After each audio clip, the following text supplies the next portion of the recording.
अस्सलाम वालेकुम। अक्सीर को कायम करने का एक इंतहाई अच्छी दाब कि किस तरीके से हम एक अक्सीर को जो है वो कैमुनार कर सकते हैं, उसके लिए कौन सा दाबू होना चाहिए जो एक अच्छा वैलिड हो। तो इसके लिए आप अक्सीर कौन सी, फॉर एग्ज़ाम्पल शिंगरफ है, वर्किया है या आर्सेनिक है, इन तीनों में से किसी को अगर आप एक आग में कायम करना चाहते हैं, मतलब कि 24 घंटे आग देते हैं, उसके बाद निकालते हैं तो वो चीज़ कैमुनार हो जाए, उसके लिए कौन सी दाब जो है वो बेहतरीन है, कौन सा दाबू जो है वो बेहतरीन है।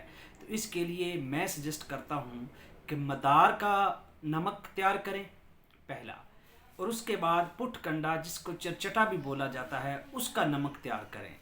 ये दो नमक तैयार करने के बाद इनको इकट्ठा करके फिर इनका नमक तैयार करें। ये एक ऐसा दाबू है जिसमें आप वर्किया, शिंगरफ और आर्सेनिक को 24 घंटे के अंदर आग देकर 24 घंटे के अंदर अंदर कैमुनार कर सकते हो, और वह मुशम्मा कैमुनार होगी। बहुत ही अच्छी अक्सीर है। शुक्रिया।